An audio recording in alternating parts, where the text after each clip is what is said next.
Ele tinha jurado que nunca mais escreveria uma música, que a inspiração tinha morrido junto com os amigos que o abandonaram. Mas ao entrar na igreja apenas para pedir um prato de comida, ele ouviu a melodia que mudaria sua vida para sempre. Bastou escutar uma freira tocar uma sequência simples de acordes no órgão para algo, lá no fundo, acender de novo. Você consegue imaginar um homem que passou a vida inteira vivendo de música, agora pobre, esquecido, sujo de chuva, sentado no último banco de uma igreja vazia. De repente, ouvindo Deus falar com ele através de um tema que parecia pequeno demais para ser milagre, mas grande demais para ser coincidência. No fim dos anos 50 e começo dos 60, ninguém em Ipanema imaginaria aquele homem daquele jeito. Naquela época, Raul Montenegro era nome respeitado. Não chegava ao estrelato estrondoso de certos colegas que lotavam boates na Avenida Atlântica. Mas, dentro do meio musical, era conhecido como o ouvido de ouro da Zona Sul. Morava em um apartamento alugado em Copacabana. Passava as tardes tocando violão na janela, com vista para um pedaço de mar. E as noites entre bares, estúdios e reuniões cheias de fumaça de cigarro e sonhos de eternidade. Raul não era um cantor famoso, era um compositor. Desses que não aparecem na capa do disco, mas sem os quais o disco não existe. Escreveu letras para alguns nomes conhecidos, fez arranjos que embalaram romances de gente que jamais saberia o nome dele. A bossa nova, com seu violão sincopado e harmonias sofisticadas, era o mundo em que ele respirava.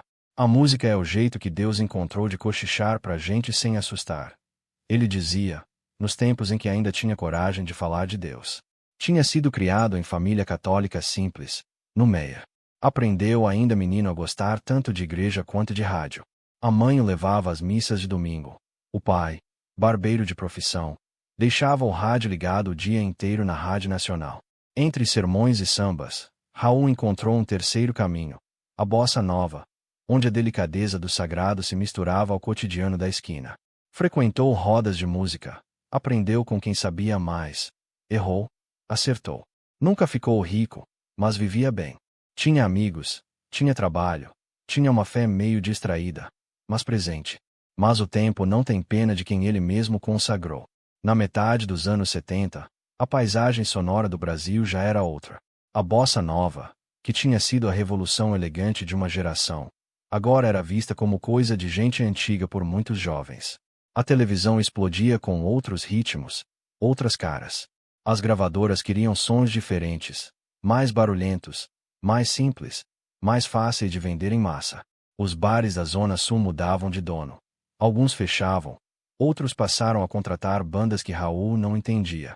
Os amigos foram mudando de rumo.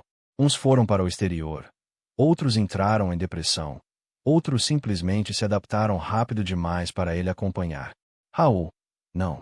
Ele tentou. Tentou escrever canções mais simples, tentou aceitar encomendas que não tinham nada a ver com o que acreditava. Mas, a cada concessão, sentia que traía um pedaço da própria verdade.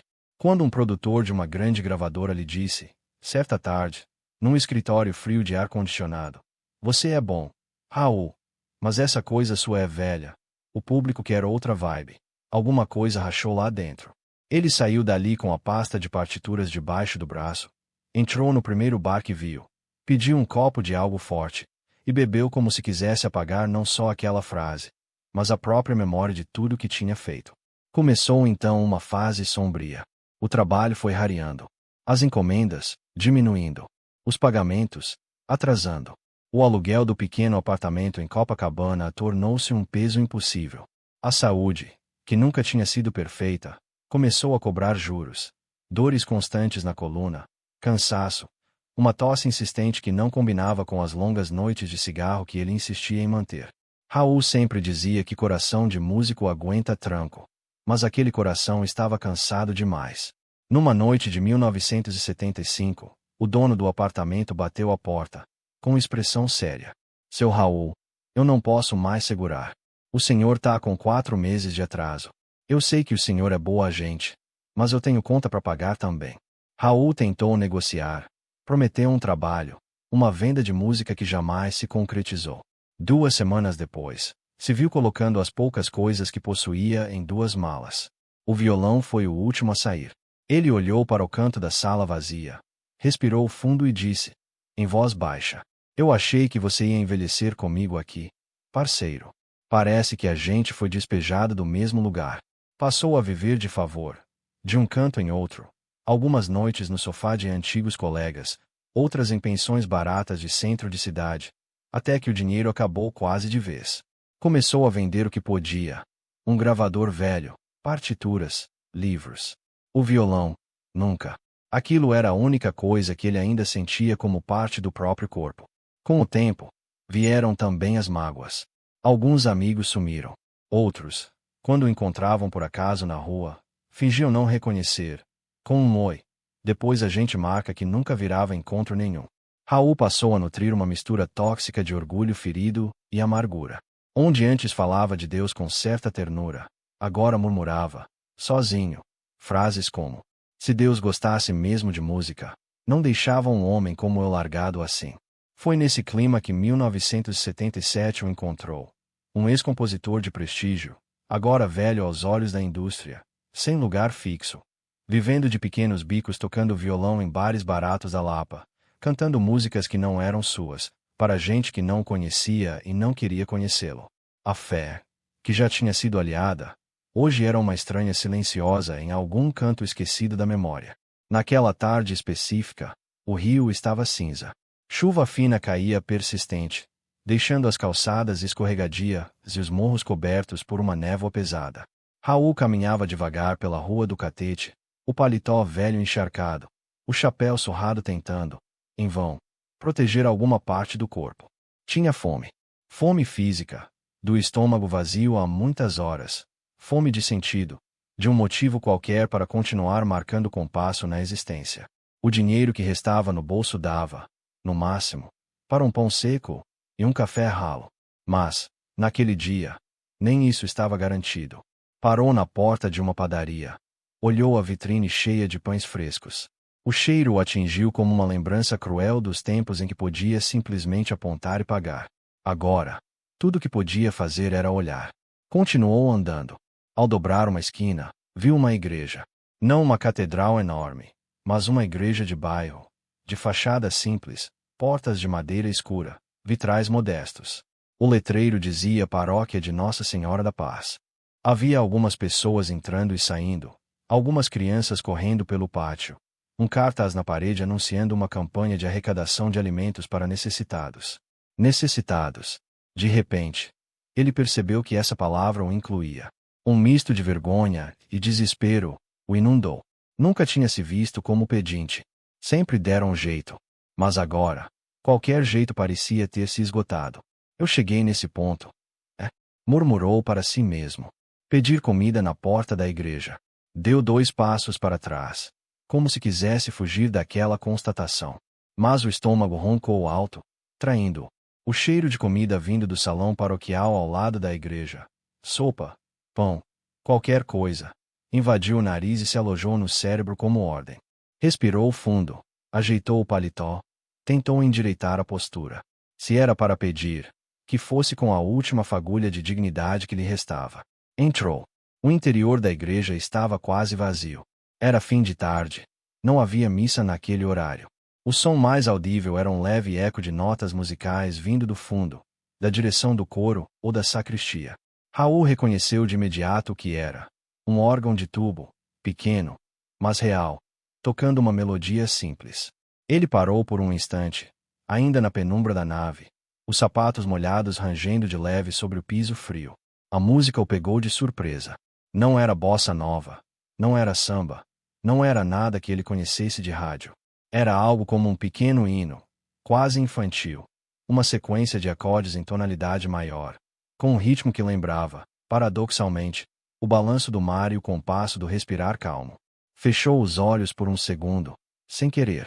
Aquele gesto automático, que anos antes teria sido natural diante de qualquer música bonita, agora o irritou.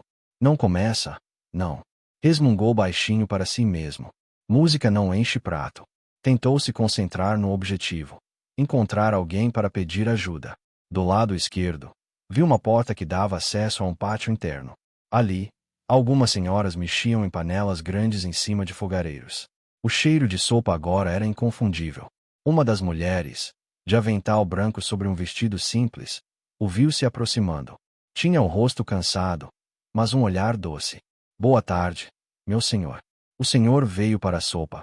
A pergunta, direta, quase o desarmou. Ele queria dizer algo espirituoso, fazer uma piada, manter uma casca de orgulho. Mas o cansaço era maior. Vim ver se ainda tem prato. Respondeu, a voz rouca. Sempre tem. Ela disse, sorrindo. O senhor é músico, não é? Raul levou a mão instintivamente ao violão, que estava numa capa velha nas costas. Tinha até se esquecido dele por alguns instantes. Já fui. Respondeu, num tom meio amargo. Hoje eu só carrego. Aqui, o senhor é o que o senhor precisar ser. Ela retrucou, sem drama. Fique à vontade. Senta ali naquele banco, que já trago um prato para o senhor. Ele assentiu, agradecido, e se afastou alguns passos. Em vez de ir direto para o banco do pátio, algo puxou de volta para dentro da igreja. A melodia do órgão continuava, insistente, como se uma criança estivesse repetindo um exercício sem se cansar nunca. 3, 4 notas, um pequeno intervalo, volta, modula um pouquinho, volta de novo. Raul encontrou um lugar no último banco da nave e sentou, ainda de chapéu. O silêncio do espaço, quebrado só por aquelas notas, fez com que o barulho da chuva lá fora ficasse distante. Pela primeira vez em muito tempo, ele permitiu que os ouvidos escutassem sem o filtro da ironia profissional. Em vez de pensar isso é simples demais, ou isso está mal tocado, ele só ouviu. E o que ouviu o incomodou profundamente. Não porque fosse ruim. Pelo contrário, havia ali uma pureza, uma honestidade que ele não via mais na própria música fazia anos. Aquela freira, ele ainda não sabia quem era, mas reconheceu pelas roupas discretas quando ela passou, minutos depois, pelo corredor lateral. Tocava como quem rezava. A mão esquerda marcava acordes lentos, mas firmes. A mão direita desenhava uma melodia tão simples que qualquer iniciante poderia reproduzir. Ao mesmo tempo, tão cheia de intenção que parecia, sim, uma voz. Ela tá falando com Deus com essas notas, ele pensou, irritado com a constatação. E eu, que vivi a vida inteira de música, não consigo mais falar com ninguém, nem comigo mesmo. Um prato de sopa quente, com alguns pedaços de legumes e carne, chegou pelas mãos da mesma senhora do pátio. Ela colocou o prato ao lado dele, no banco. O senhor come aqui mesmo, se quiser, disse. A irmã que tá no órgão prefere assim, em silêncio. Ele deu um breve aceno de cabeça, em agradecimento. Levou a colher à boca, e o calor da sopa o surpreendeu. Era simples, mas boa. Enquanto comia, olhava para o altar, para as velas acesas, para a imagem de Cristo crucificado. Lembrou-se vagamente de um tempo em que sentava em igrejas não para pedir comida, mas para ficar em silêncio, só ouvindo o eco dos próprios pensamentos. Esse tempo parecia de outra vida. A música, lá no fundo, mudou levemente. A sequência de acordes ganhou uma nota suspensa, uma dissonância suave que fez os cabelos da nuca de Raul arrepiarem, contra a vontade dele. Um acorde maior virou maior com sétima maior, depois um relativo menor, depois uma cadência que, se alguém escrevesse com outra intenção, poderia perfeitamente ser a base de uma bossa nova. Um pensamento atravessou a mente dele, rápido, quase violento. Isso dava uma canção. Imediatamente, ele o expulsou. Não, murmurou, firme, como se estivesse rejeitando uma tentação. Esse tempo acabou. Terminou a sopa, deixou o prato no banco ao lado, apoiou os cotovelos nos joelhos e levou as mãos ao rosto. Ficou assim por um momento, respirando fundo. Quando levantou o olhar, percebeu que não estava só. Uma figura simples, de hábito escuro, véu branco, estava parada a alguns metros, observando-o com curiosidade discreta. Era a freira do órgão. Tinha por volta de 40 e poucos anos, talvez 50, rosto marcado pelo tempo com suavidade, olhos castanhos vivos. Gostou da sopa? Ela perguntou, num tom suave, mas firme. Gostei. Respondeu, seco, sem saber como iniciar qualquer outra conversa. E da música? Ela emendou, apontando com o queixo para o órgão. Raul hesitou. Um impulso natural, depois de tanto ressentimento, seria fazer pouco caso, dizer que aquilo era apenas exercício de principiante. Mas algo naquele olhar o impediu de mentir, ou de ser cruel. Eu ouvi. Disse apenas. Faz tempo que eu não ouvia nada assim. Assim como. Ela insistiu. Ele pensou por um segundo. Sem querer provar nada. Respondeu, surpreendendo a si mesmo com a honestidade. Simples. Direto. Parecia. Conversa. Não show. Um sorriso pequeno apareceu no canto dos lábios dela. Que bom. Era isso mesmo. Eu não toco para impressionar ninguém. Toco para rezar. E para lembrar meu ouvido que ele ainda serve para alguma coisa além de ouvir reclamação de gente. Raul deixou escapar um riso curto. Seu ouvido é bom. Falou. Quase como um diagnóstico. A senhora tem um jeito diferente de bater essas teclas aí. E o seu ouvido? Ela perguntou, olhando diretamente para ele. Ainda serve para quê? A pergunta o atravessou. Ele desviou os olhos, como quem foi pego numa mentira que ainda nem tinha contado. Meu ouvido, repetiu. Dizem que um dia ele prestou para alguma coisa. Hoje, nem eu sei. Ela se aproximou um pouco, mas manteve uma distância respeitosa. O senhor é músico, afirmou. Não perguntou. Fui. Corrigiu ele. Música não é coisa que a gente foi. Retrucou, tranquila. É coisa que a gente é. O senhor não desaprende a ouvir, nem a sentir. Pode até parar de tocar. Mas isso aí. Apontou para a cabeça e o peito dele. Não para. Raul sentiu uma irritação misturada com gratidão. Estava cansado de frases motivacionais vazias. Mas havia algo naquela freira que não soava como clichê. Ela falava como quem sabia o que era perder algo e continuar. Mesmo assim. Irmão. Ele começou, sem saber exatamente onde queria chegar. A senhora acredita mesmo que Deus fala com a gente através dessas notinhas aí? Fez um gesto vago com a mão, imitando teclas. Se acredito. Ela sorriu. Eu vivo disso. Nem sempre ele fala alto. Às vezes ele só repete a mesma coisinha até a gente se cansar de fingir que não ouviu. Ele olhou para o órgão, depois para ela. E o que é que ele estava tentando dizer hoje? Ela pensou um pouco antes de responder. Que tem coisa que a gente acha que acabou, mas que só está esperando uma nota certa para acordar de novo. Ele sentiu um arrepio estranho. A senhora fala assim para todo mundo que vem pedir sopa. Não. Ela riu. Só para os teimosos. E como a senhora sabe que eu sou teimoso? Porque eu ouvi o jeito que o senhor respirou quando eu toquei aquele acorde com sétima maior. Respondeu, com naturalidade. Quem repara nisso é músico. E músico teimoso não gosta de admitir que ainda sente alguma coisa quando ouve a harmonia bonita. Raul a encarou, sem conseguir esconder o espanto. A senhora é freira ou é bruxa? Só freira. Disse, ainda sorrindo. Irmã Cecília. E o senhor, como se chama? Raul. Raul Montenegro. Os olhos dela brilharam rapidamente, como se reconhecessem algo. Montenegro, repetiu. Desculpe a pergunta, mas, o senhor, por acaso, não escreveu uma música chamada Mar de Dentro, uns anos atrás? Ele piscou, surpreso. Escrevi. Respondeu. Como é que a senhora sabe disso? Eu tocava violão no convento quando era mais nova. Explicou. Uma das irmãs trouxe um compacto com essa música. A letra falava de um mar que não se via, só se sentia. Aqui dentro. Tocou o peito. A gente ouvindo aquilo num convento no subúrbio. Parecia que alguém tinha lido minha alma. Nunca esqueci. Não sabia que o senhor que tinha feito. Ele ficou calado por alguns segundos. Não estava acostumado a encontrar, naquela altura da vida, alguém que lembrasse de uma música que não tinha virado sucesso de rádio, que nunca tinha sido trilha de novela nem tema de festival, mas que, mesmo assim, tinha encontrado morada em um lugar improvável, o coração de uma freira. E por que a senhora deixou de tocar violão e foi pro órgão?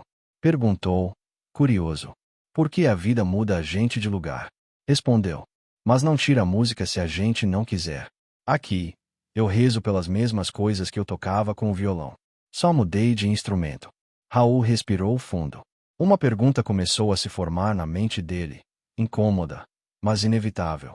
E eu? Mudei de lugar, ou larguei o instrumento de vez? A irmã Cecília percebeu o conflito estampado no rosto dele, mas não o pressionou. Em vez disso, fez um convite simples. Eu vou voltar pro órgão. Ainda tenho uns 20 minutos antes da próxima tarefa. Se o senhor quiser ficar por aí e ouvir, fique. Pode até dormir, se o banco deixar. Deus não se ofende. Não. Pelo contrário. Ela se afastou, caminhando na direção do coro. Raul ficou ali, parado, olhando para a imagem de Cristo no altar, para os vitrais que filtravam a luz cinza da chuva. Poderia levantar e ir embora. A sopa já tinha sido comida.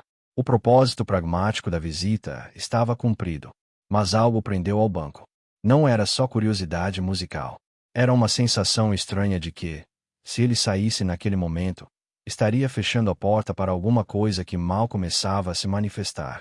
Suspirou, ajeitou-se no banco, tirou o chapéu, colocou-se um pouco mais ereto, como um aluno na aula, e esperou. A irmã começou a tocar de novo. Primeiro, os mesmos acordes de antes, como quem retoma uma conversa interrompida. Depois, uma pequena variação.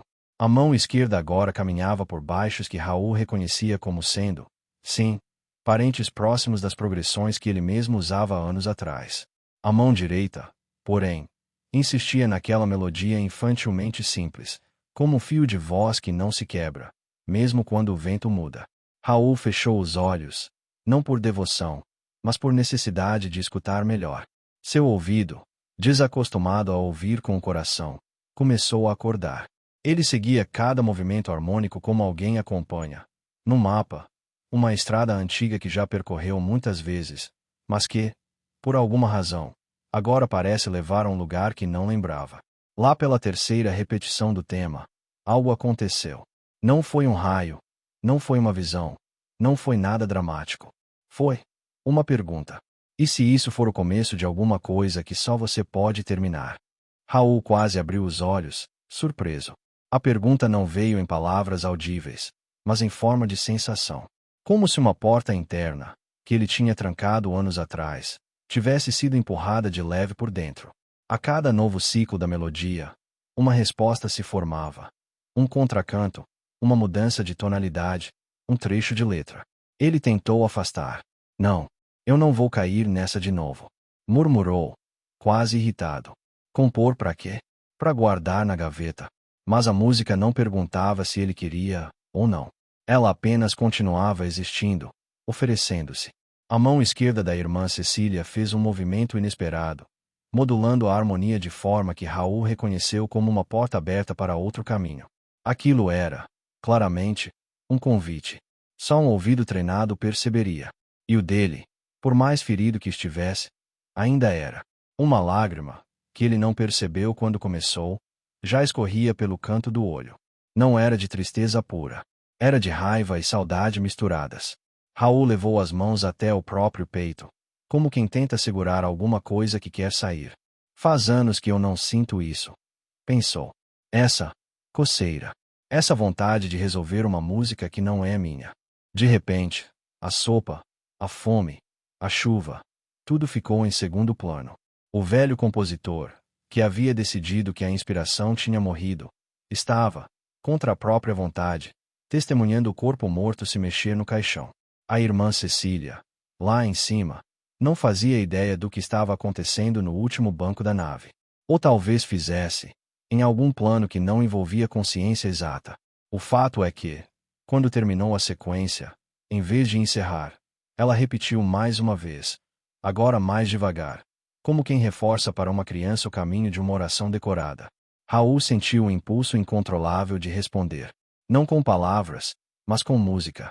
Precisava de um papel, de um lápis, de qualquer coisa para registrar aquilo antes que escapasse. Olhou ao redor. Nada. Apenas folhas de folhetos de missa esquecidas nos bancos, e algumas canetas talvez na sacristia. Levantou-se, meio atordoado, e caminhou até a entrada lateral do coro. Bateu de leve na porta.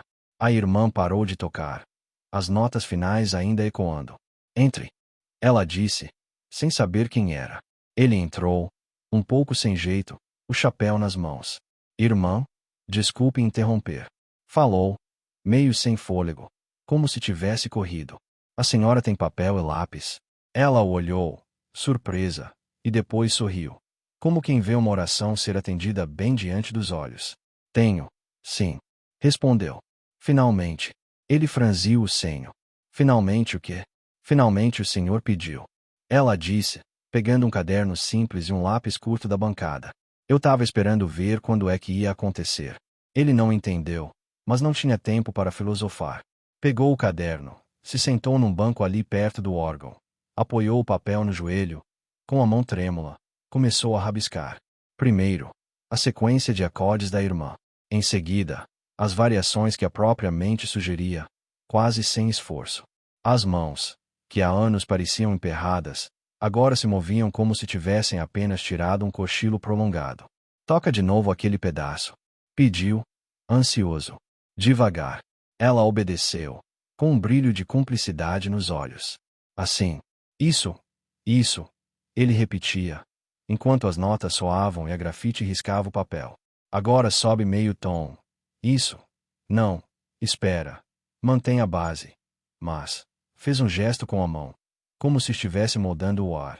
E se, em vez de resolver aqui, a gente for para cá? Ele levantou-se de súbito, quase empurrando a irmã do banco. Posso. Apontou para o teclado. Ela cedeu o lugar, sem cerimônia. Por favor. Raul sentou ao órgão como quem se reencontra com um amigo de infância que não via há décadas. Os dedos, enferrujados pela falta de prática, erraram 2 teclas no começo, mas logo acharam o caminho. Reproduziu a sequência que ela tinha tocado, depois acrescentou a ideia que lhe fervia na mente. Uma linha melódica nova, entrelaçada com a primeira, como se 2 vozes, uma de freira, outra de velho compositor, finalmente entrassem em diálogo. Enquanto tocava, começou a murmurar palavras, sem ainda formar frases inteiras.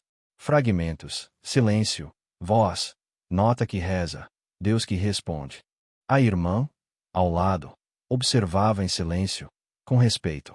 Ela sabia que aquele era um terreno onde não devia intervir. O lugar em que a arte e a graça se encontravam. Depois de alguns minutos, Raul parou, respirando fundo, como se tivesse corrido uma maratona sentado. Faz quanto tempo que o senhor não compõe? Ela perguntou, suavemente. Ele ficou em silêncio por alguns segundos antes de responder. Tempo demais para eu conseguir contar sem me envergonhar. Admitiu. Eu tinha prometido que não ia mais. Que não valia a pena. E agora? Ela insistiu. Ele olhou para o teclado, para o caderno, para as mãos, e depois para ela. Agora, parece que tem alguém rindo de mim lá em cima. Falou, com um meio sorriso.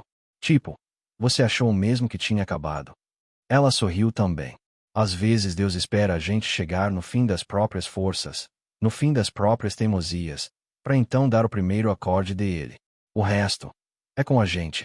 Nos dias que se seguiram, algo que ninguém esperava começou a acontecer naquele pequeno espaço entre bancos de igreja e órgão. Raul passou a voltar. Todos os fins de tarde, quando a chuva dava trégua ou quando o calor abafado substituía a umidade, ele aparecia.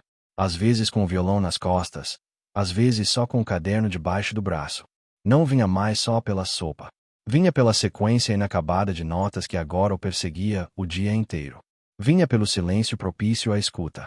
Vinha pela sensação estranha de ser, de novo, um aprendiz. A irmã Cecília, por sua vez, passou a alternar momentos de oração silenciosa com momentos em que, deliberadamente, tocava a mesma melodia de formas ligeiramente diferentes, abrindo portas harmônicas para ele explorar. Não combinavam nada em voz alta, mas, na prática, era como se estivessem compondo a 2 mãos. Ele, com a experiência e a técnica.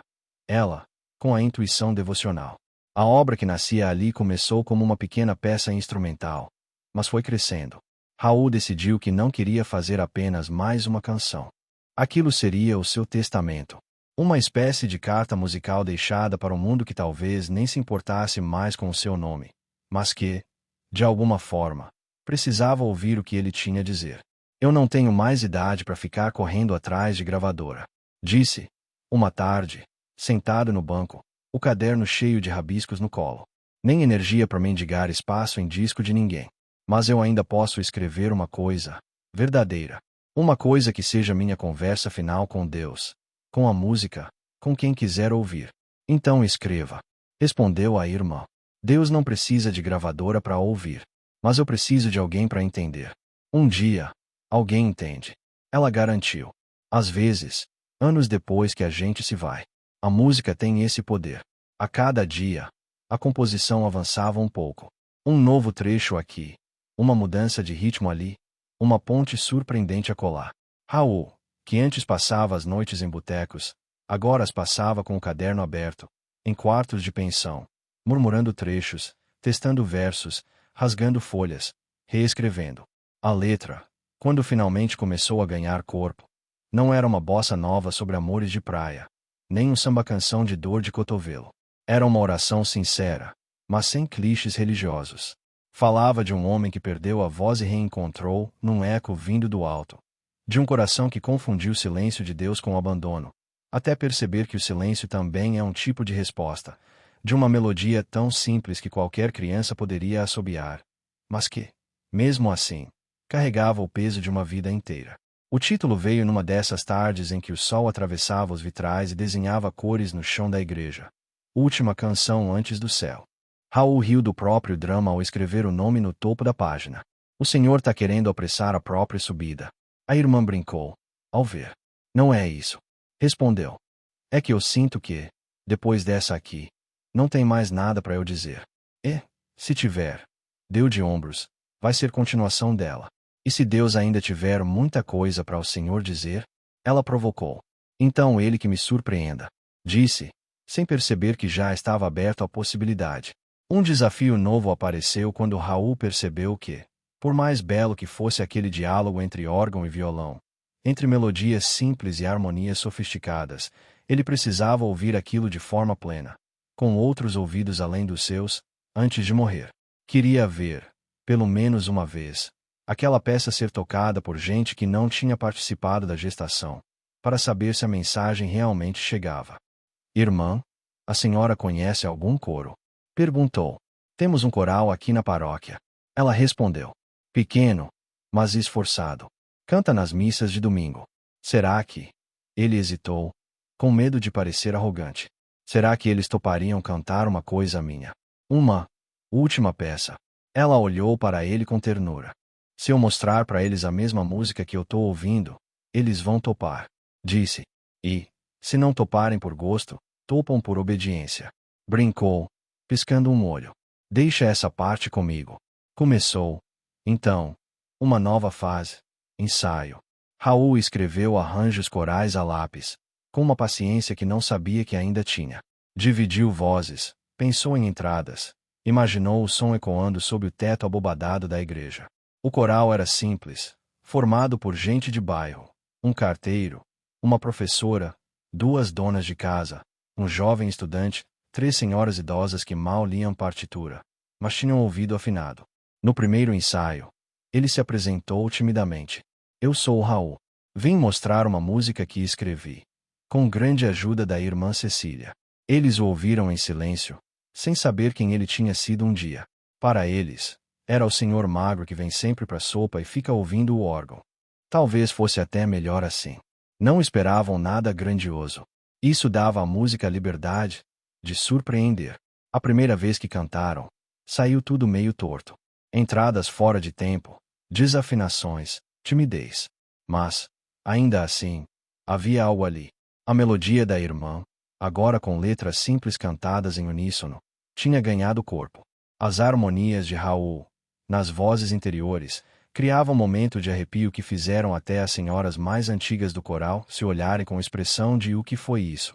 De novo, ele pediu, com gentileza. Agora, mais suave nessa parte. Como se vocês estivessem falando com alguém bem próximo, não com um juiz severo. Cada ensaio foi um pequeno milagre. Raul não gritava, não perdia a paciência. Ao contrário, tratava aquelas pessoas simples com o respeito que talvez não tivesse tido com músicos profissionais no passado. Em troca, eles lhe davam algo que ele jamais tinha experimentado em estúdio de gravadora: entrega sem vaidade. Enquanto isso, fora da igreja, a vida de Raul continuava difícil. Ainda não tinha emprego fixo, ainda morava de favor em pensão, ainda dependia, em parte, da sopa da igreja e de pequenos trabalhos eventuais. A fome não tinha desaparecido. As humilhações, às vezes, vinham de forma sutil. Um ex-colega que o viu saindo da paróquia com um prato na mão e desviou o olhar. Um dono de bar que se recusou a pagar o combinado por uma noite inteira de violão, dizendo o público hoje não gostou dessas músicas antigas. Cada um desses episódios poderia ter sido motivo para ele abandonar a composição da obra-prima de vez. Mas, agora, algo era diferente. Ele tinha uma âncora. A cada golpe da realidade, ele voltava para a igreja, para o órgão, para o caderno. A música, que antes dependia de plateia, agora dependia apenas de fidelidade. O Senhor percebe que a sua vida lá fora tá igual a antes, mas você tá reagindo diferente. A irmã perguntou, numa dessas tardes, enquanto ele afinava o violão. Diferente como? Antes, cada desprezo te deixava mais duro. Agora, você vem pra cá mais. Procurou a palavra, macio. Como se soubesse que tem um lugar onde não precisa provar nada. Ele pensou. Franziu a testa. Talvez seja porque, pela primeira vez em muito tempo, eu não tô fazendo música para convencer ninguém. Admitiu. Tô fazendo porque não consigo não fazer. Não dá mais para fingir que essa coisa, dentro de mim morreu. E isso é fé. Ela concluiu. Fé. É. Fé é continuar fazendo a única coisa que você sabe que foi chamado para fazer, mesmo quando o mundo diz que isso não vale nada. Fé é não enterrar talento com medo de fracassar. Ele ficou em silêncio. Nunca tinha pensado em fé dessa forma. Para ele, fé tinha sido, por muito tempo, algo ligado a velas, missas, imagens. Agora, começava a entender que podia ser também uma espécie de insistência teimosa em ser quem Deus o criou para ser, apesar do mercado, da idade, das dores. Chegou, enfim, o dia em que a obra estava pronta. Pelo menos, tão pronta quanto uma obra pode estar na terra. Raul olhou para as últimas correções no caderno, passou a mão pelas páginas cheias de anotações, rabiscos, letras meio apagadas.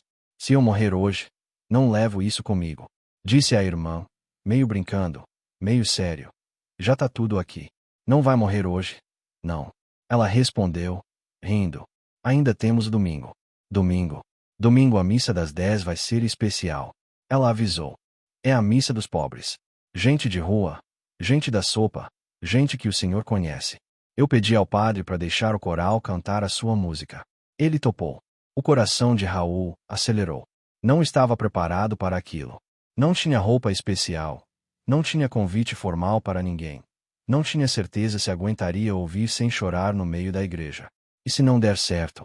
Murmurou. A velha insegurança dando as caras. E se eles errarem tudo? Aí vai ser como a nossa vida. Cheia de erro. Mas ainda assim com beleza quando a gente olha de longe. Ela respondeu. Deixa Deus fazer a parte dele. O domingo amanheceu com um sol bonito, daqueles que o rio sabe fabricar quando resolve pedir desculpas por dias de tempo feio. A igreja encheu mais do que o normal. Bancos ocupados por senhoras de véu, homens de camisa surrada, crianças inquietas, alguns moradores de rua que frequentavam a sopa diária. O coral, vestido com batinas simples, alinhava-se na frente, nervoso.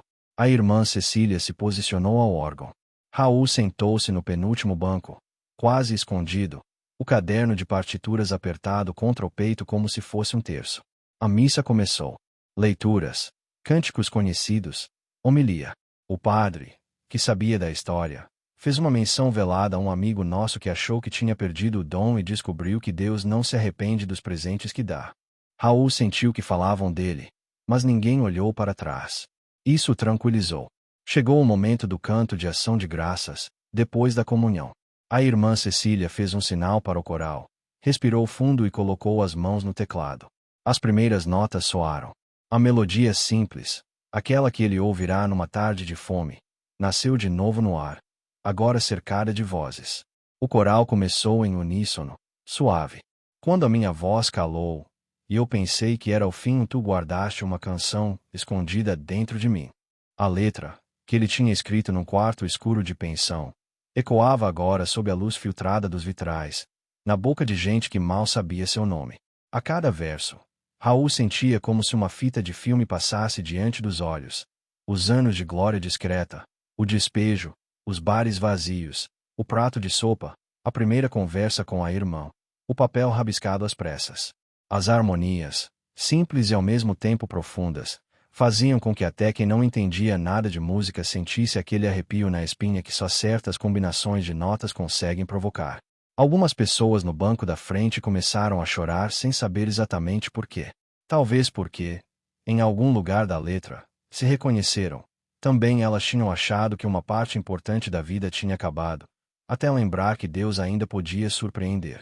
Na última estrofe, o coro se calava por um instante, e apenas a irmã, ao órgão, sustentava a melodia, enquanto uma voz solista, a de uma das senhoras mais velhas do coral, com timbre gasto, mas cheio de alma, cantava: Se um dia eu esquecer quem sou e para que nasci, toca aquela nota antiga que eu lembro que vem de ti. Raul não aguentou. As lágrimas que vinha segurando escaparam em fluxo contínuo. Ele levou a mão à boca, tentando conter um soluço.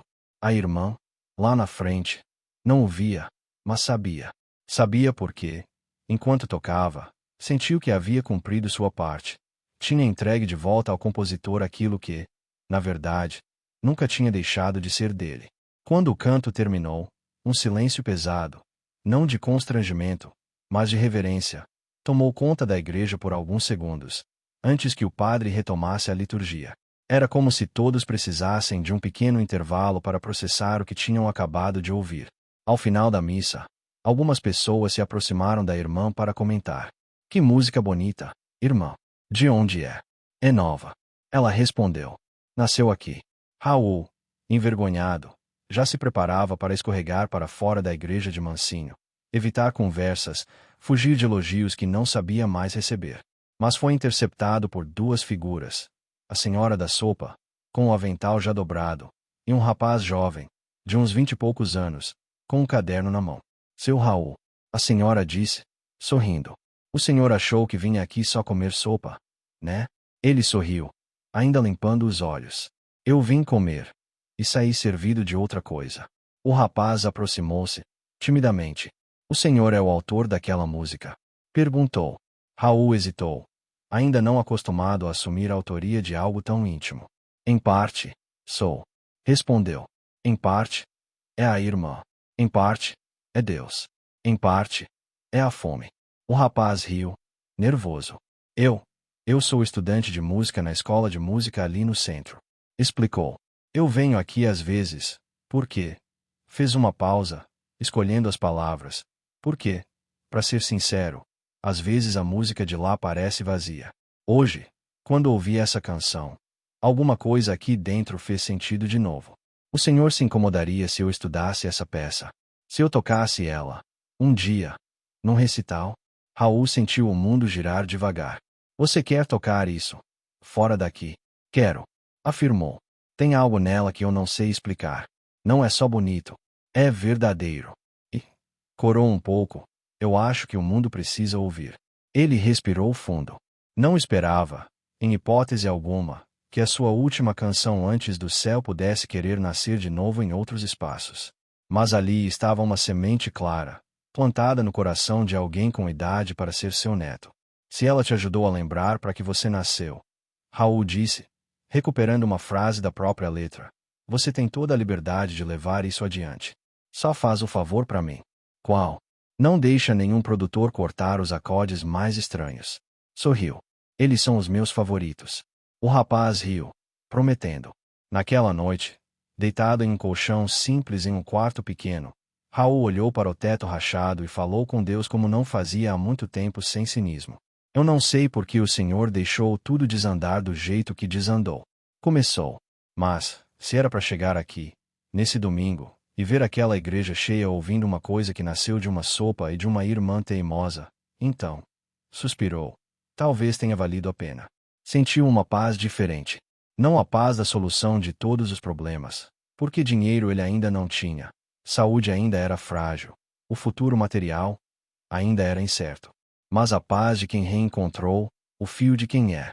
Passaram-se alguns meses. A música passou a ser cantada de vez em quando na igreja, em ocasiões especiais.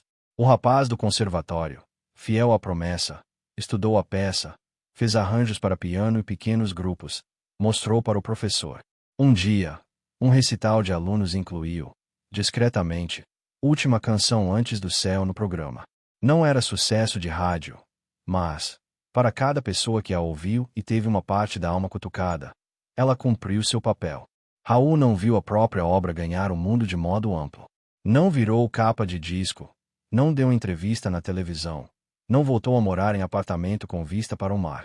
O corpo cansado, que vinha se arrastando há anos, finalmente pediu arrego. Uma manhã, irmã Cecília percebeu que ele não tinha aparecido à porta da igreja no horário de sempre. Estranhou. À tarde, soube, por um conhecido, que ele tinha sido encontrado sem vida no pequeno quarto da pensão, o violão ao lado da cama e o caderno de partituras aberto na cadeira.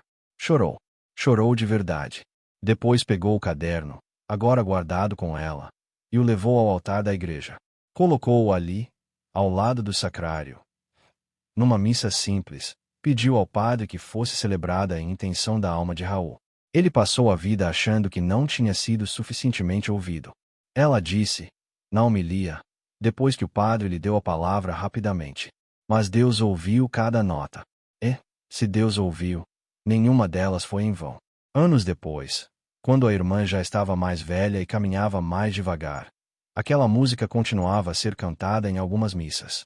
O rapaz do conservatório, que se tornará professor, levava a partitura para outros alunos, apresentando-a como uma pérola escondida de um compositor brasileiro esquecido. E, em algum canto do céu que a gente não sabe descrever, talvez Raul sorrisse ao perceber que, no fim, sua última canção não foi um ponto final, mas uma vírgula longa na história de outros. Você pode até nunca ter estado numa igreja, nunca ter pedido sopa, nunca ter ouvido um órgão de perto. Mas, em algum momento da vida, talvez já tenha sentido o que Raul sentiu. A convicção de que a sua música, seu dom, seu trabalho, sua vocação, tinha acabado. E, quem sabe, também já tenha escutado, de longe, uma melodia simples, vinda de um lugar inesperado, cutucando uma parte de você que pensava estar morta. O que essa história mostra é que Deus, às vezes, não responde com aplausos, com fama, com dinheiro. Ele responde com uma notinha repetida, teimosamente, através das mãos de alguém que nem faz ideia do que está despertando em você. E, se você tiver coragem de pedir papel e lápis de novo, de se arriscar outra vez a criar, amar, tentar, pode ser que descubra que o compositor silenciado dentro de você estava apenas aguardando o convite certo para voltar a falar. Se essa história mexeu com algo aí dentro, se te fez lembrar de dons, sonhos ou chamadas que você deixou guardados num canto escuro do coração, não deixa passar. Comenta aqui qual música você acha que Deus ainda quer escrever através da sua vida. Se inscreve no canal. Deixa o seu like e compartilha com aquele amigo ou amiga que vive dizendo que o tempo dele passou. Talvez ele só esteja esperando ouvir a melodia simples que vai reabrir os ouvidos da alma. Que Deus abençoe você e sua família.